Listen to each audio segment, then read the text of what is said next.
I tried to come up with like a pretty good idea of what I want to do, at least in like a general sense, not like minute by minute or anything. Hey, how's it going? Ziad 69, 240. What is does the 240 have any specific meaning? Okay, never mind. I get it now. 420 was taken. It's an anagram of 420. Okay, I understand. Well, how you doing tonight? Probably gonna go for some sort of like pin here. I guess this bishop is gonna come here no matter what, right? So, right. So okay. So how do I want to roll this bishop out now that he's committed his dark square bishop? I was thinking about possibly going here to control this break. Excuse me. Got the hiccups. Hey, I relate with that. You just gotta roll with it, right? It's yours now. It's yours. It's not the username. It's the person behind it, right? It's fun though. It makes people think for a second. You know? It's like, oh, he took the 6-9. Why didn't he go for the 420? But it's there. It's just hidden. Your username just has like extra depth now. That's all it is. But okay, man. I think I should play E3. Nice. Glad you're having a great day. It's Friday. Got the full weekend ahead of you, which is always exciting. I think. Hey, what's up, Will Wolf? How you doing today, man? It's good to see you. Look at that. You have another fellow 426.9. We were just talking about Ziad's. Hey, what's up, Harry? We were talking about Ziad's anagram of his number. It's got a whole new level. Okay. Maybe I put the bishop on e2. But we'll see. Because okay, like I mean he's gonna play here, right? There's really nothing else he wants to do with that move.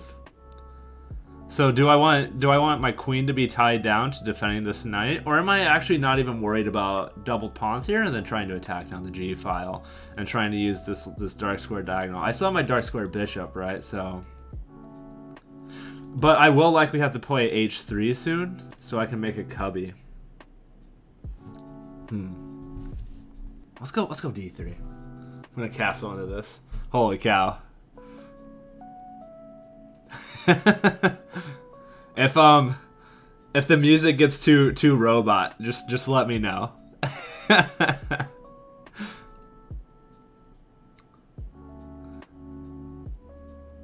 I used to work with a guy who like made dubstep music as like it's like his hobby. He did a couple shows too, so I guess he's like, you know, semi-professional, right? Since he got paid for it. But he would listen to dubstep like literally like all day through work, like in his car, just all the time. And he used to always describe it as two robots fucking. So that's that was his take on the music, but you know, he really liked it. I'm kind of tempted to go b4 here, just to try to stop this, and maybe get some like expansion ideas going on. I think I like it. It's a little unsupported. Okay, so if this, then this, am I worried? No, I just play a3, and if he takes, then I just take. And I think that's better for me. We'll find out if it's better for me or not, but it looks good, right? Having a nice little connect 3 here. It looks good. If we get the connect 4, we win the game. So, in regards to connect 4, here's my one story on connect 4. Is I was up. We were up like late night, like one night, right, playing video games with the homies. Actually, wood chip. I think. Oh, you can't see my cursor, but yeah, up in the top left there. Shout out to my man Woodchip. But for whatever reason, it was like 2 in the morning. We started playing Connect 4 on this like random ass website. And we were just playing Connect 4 for like hours straight, just trying to figure out like little strategies and stuff. It was pretty hilarious. Okay. Is that a good thing or a bad thing? That's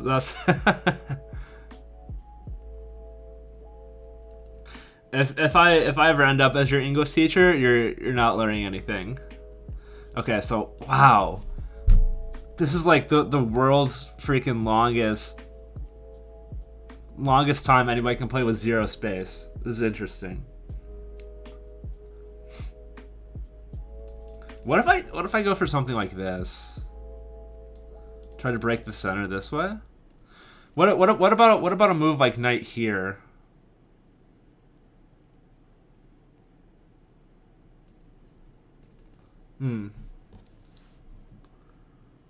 Oh, thank you.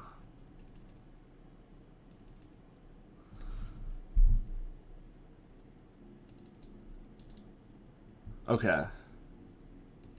If I jump my knight into b5, here, here.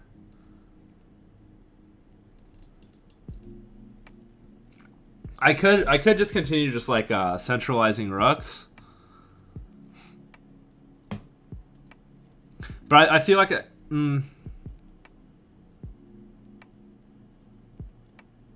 maybe I go for this actually, and try to break on the edge. We'll see. Do I have any queen moves like this? It looks kind of weird, but maybe it's useful. I don't know.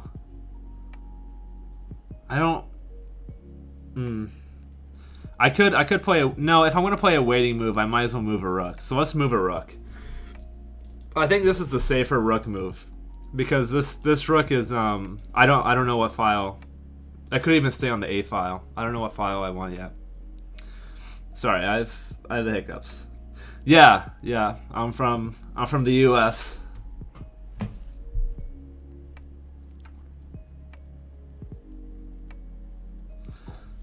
Okay. I might want to think about pulling this bishop out of the center at some point.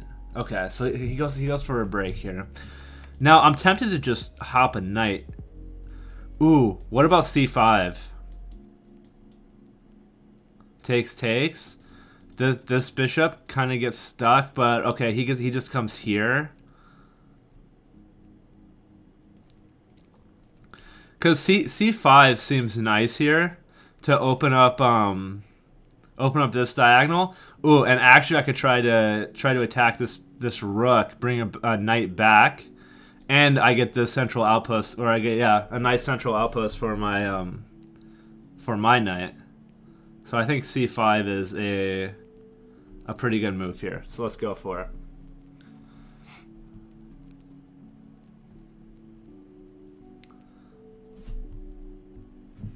Okay.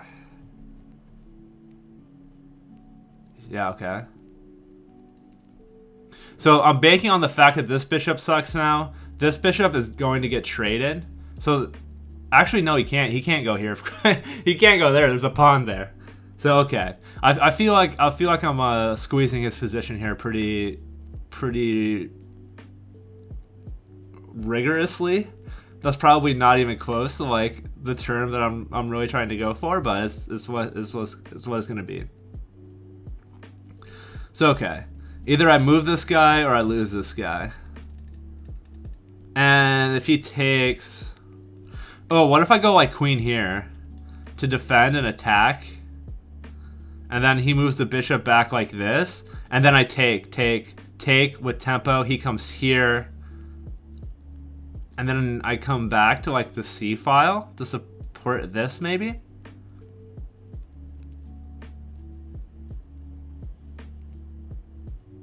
Okay, well actually if I go here, he just takes. And then I just take. And then this bishop still sucks. Like that bishop's not going anywhere.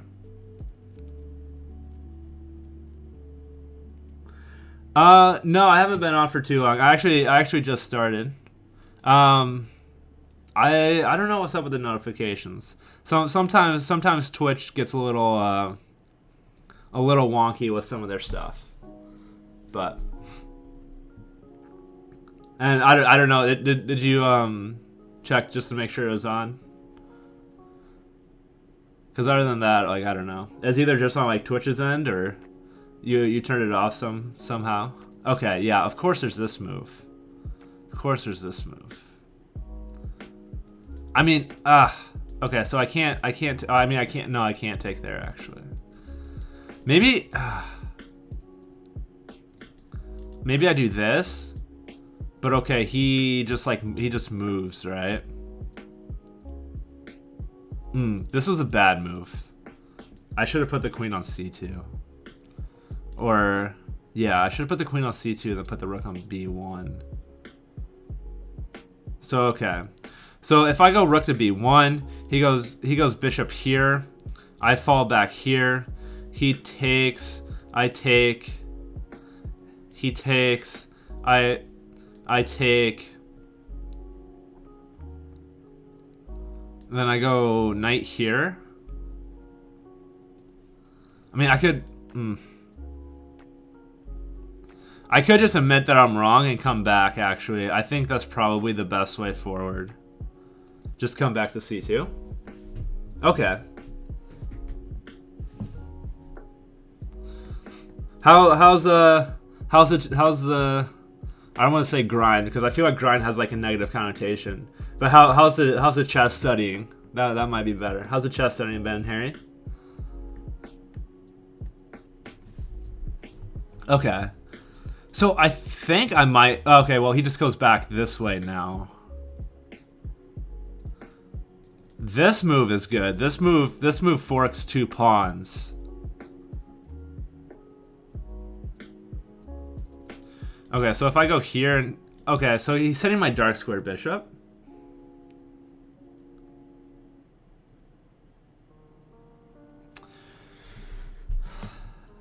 I could so like takes. I win the pawn, and then if he takes here, I can take with the queen. And then I get a centralized knight, and then I can test the b file. And this bishop's bad for a while. I think I have a better endgame. Up a pawn. No weaknesses. My a pawn's kind of a weakness. Do I have something better? Are there any intermezzos? Right? Like takes and then he takes here. Right. But, because, I mean, coming back well, actually coming back is fine. Because this bishop sucks. So maybe he takes and then I take. How does that evaluation look? I still get my centralized knight. Excuse me. But okay. F6 anyways.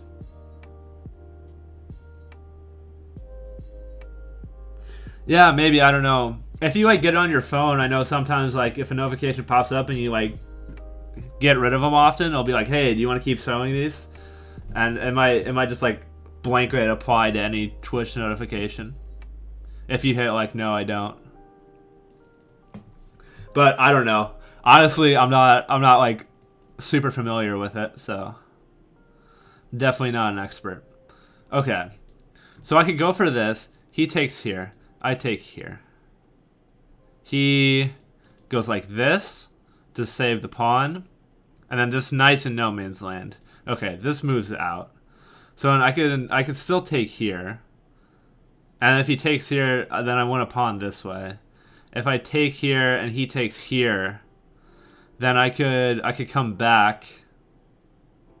Or I can go here.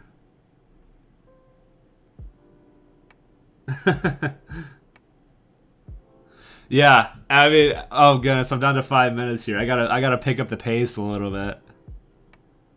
I gotta pick up the pace here.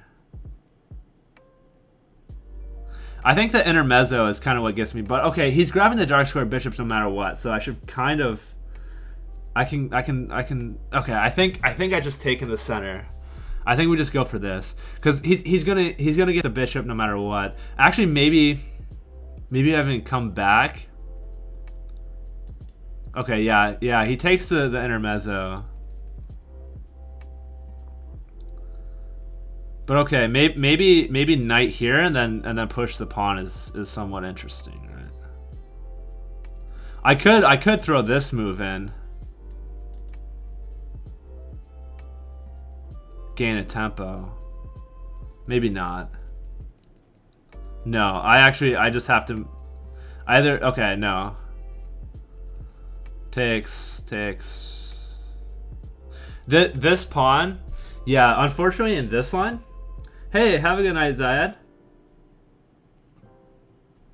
Okay, yeah, I'll see you around. I'm on Friday, Saturday, Sunday, Wednesday, so whenever. But yeah, thanks for stopping by. So yeah, this becomes a problem now. Okay, so this move, I just jumped the knight in. This pawn conveniently covers b5 or b4 to stop any rook movement. And I'm actually threatening this fork at the moment. So he probably has a take. Maybe I could take this way to get rid of my weakness. But then, okay, this pawn becomes a weakness then.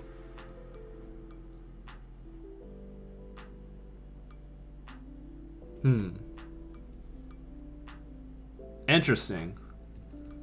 So I'm pretty sure I can just go here, right? Because I cover this square.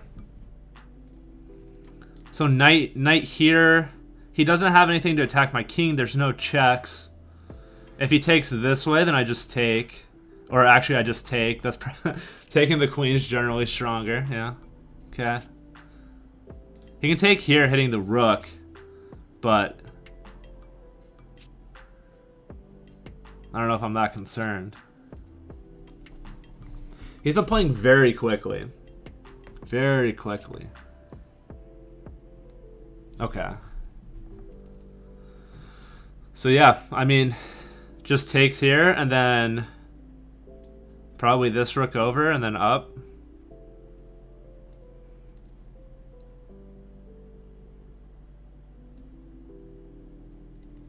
And again, this square is conveniently covered. He can come in here, but okay, I just trade a rook off. Okay. I don't 100% understand this move. I guess he's just trying to kind of group up. I could come back to try to force the queen off of the infiltration here. I think I kind of like that idea. Let's pre-move this. Okay, yeah. So I can, no, I can't do that. Or at least, you know, don't drop a pawn. But okay, now I think I challenge the file. Challenge the file. He's gonna come here. Right. And then I guess this. I mean, I'm not super excited about it. But I also really need to hold on to that pawn, so.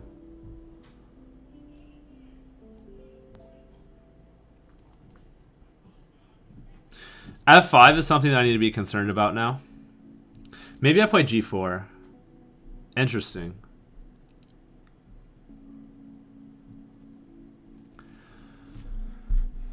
Maybe I go here and here. Because then I can move my queen. And then attack this. Oh no, I don't want to leave. Because I want to be able to support the rook and attack the queen, and then try to pick this pawn up. But I also can't. I can't leave this guy undefended for now. Yeah, let's just start with f3. Let's just start with f3. Good, like improving move. But my guess is he's gonna move the bishop and look for an f4, right? Maybe I play g4 here. To try to at least slow it down a little bit. Okay, interesting.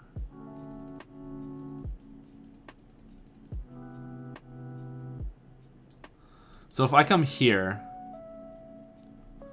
I do have a discovered attack on the queen like this. And then the queen has to go like here. And then I go here and then the queen steps up. Maybe that's not good for me.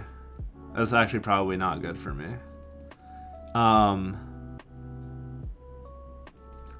Like, I really want to play this move. But I just don't think it's good after queen to d7.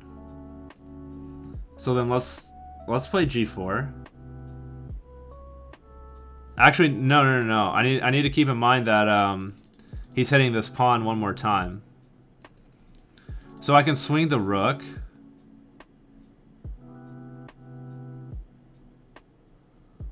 Okay.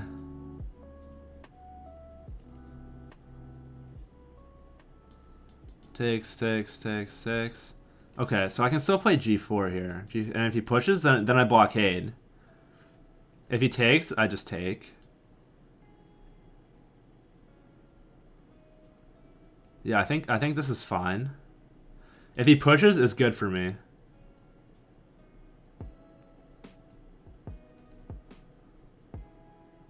My pieces aren't perfect, but they're also decently active. Okay, so now I just waddle the king up. Cause what's he really hitting back here, you know? Now I just waddle the king up. I feel like I have the control in this position. Like it's hard for black to generate anything against me being up in exchange and a pawn. But I'm also not finding concise ways to... Okay. Now I'm considering this. Here, check. King here, let's say. I could actually go for this and try to trap the bishop. That's an interesting play. I might be overreaching. But I think this move serves a lot of purposes with cutting the king and making this bishop question its decision to be there. Because I can swing the queen like this and the bishop's trapped. So now I just take here. I just take here. That's a pawn. I think. We'll see if I'm terribly wrong, but I think this is going pretty okay for me. So now queen here, I believe wins. Okay, so now I gotta move this guy. No big deal. Ah, rook back, and then I come over this way, and I trap the piece with the rook. And I keep my weakness properly defended here with the queen and rook against his queen and rook. So yeah, rook h3, and that's a dead bishop. Okay. Okay, king... No. King there doesn't work, actually. I have to go king here. If I go king here, then he has this check.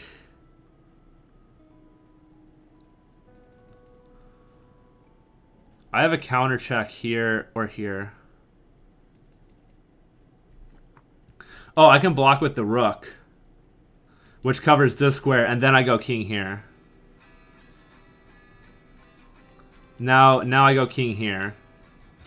Okay.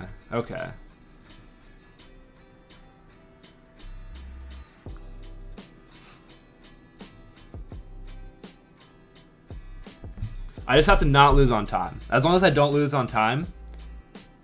Oh, wait. This is just a rook. Oh, okay. The bishop gets out, though, is the point? Okay. Okay. Hey, that was a pretty good game. I actually felt really good about that game. I felt like we had some good plans from start to finish. Yeah, let's take a look at this. 1d4, obviously good. I thought he was gonna go for a Nimzo here. I don't know why he didn't go for a Nimzo. But okay. So he plays this instead. That's fine. Is Bishop C4 a good move here? I should have just played E4. Wow. I mean, it makes sense, right? Just control the center. He's not doing anything to actively stop me from playing E4. But I always get nervous when I have 3 pawns like this, because I seem to usually end up losing one of them, or I guess there's like a greater possibility of me losing one of them. Except for like the King's Indian, where I at least like know the theory a little bit. But okay. I should have played this H3 move like a long time, for a long time.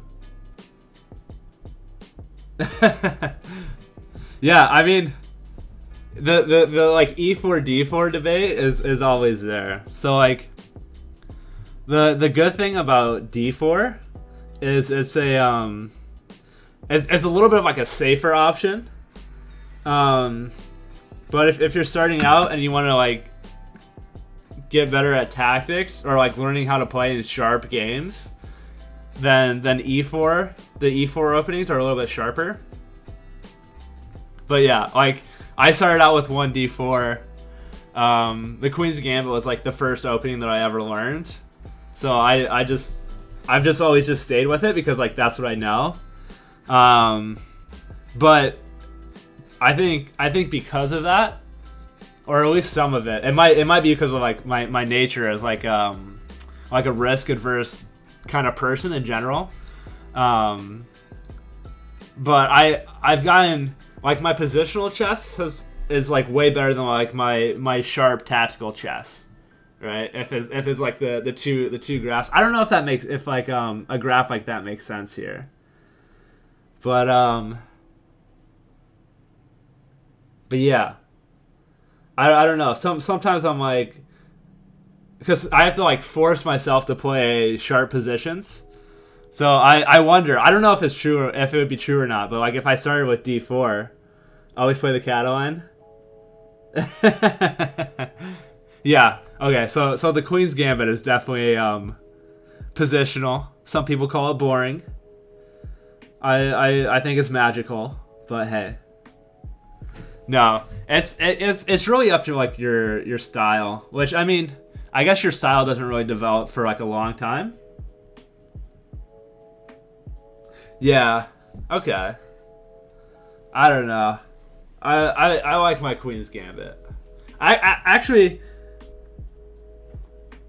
I am. It's true. Best by test. That's right. That's right. How you doing tonight, Lucas? Yeah, I'm definitely a boring player. Like I 100% consider myself a boring player. Like I'll take that one pawn advantage and grinding out that end game like any day. Any day.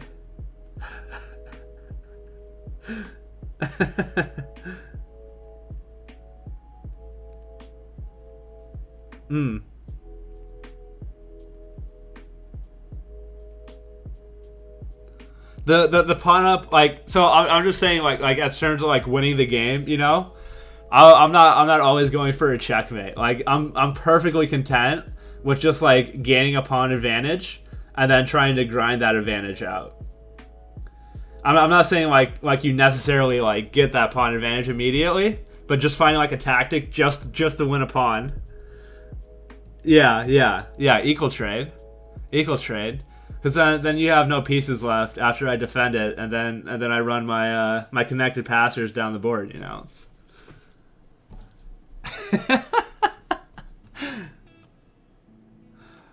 But okay. C5 was the right move here. I'm glad I found that.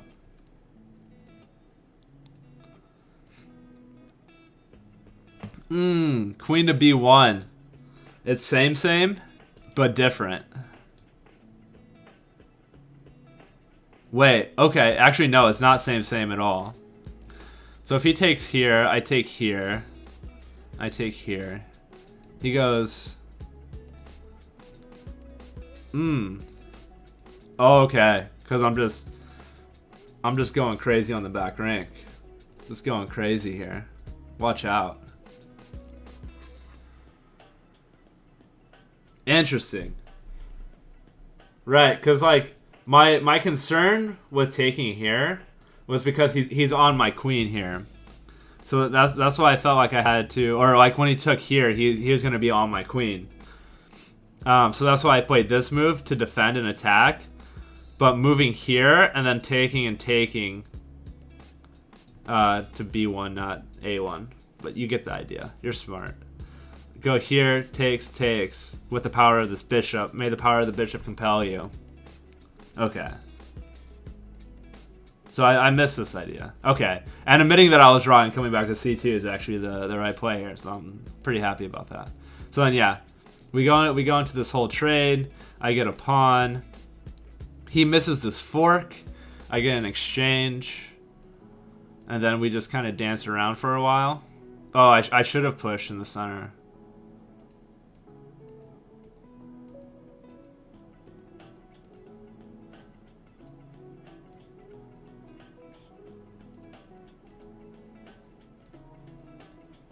And then, yeah, he miscalculated that. Okay. Oh, welcome back.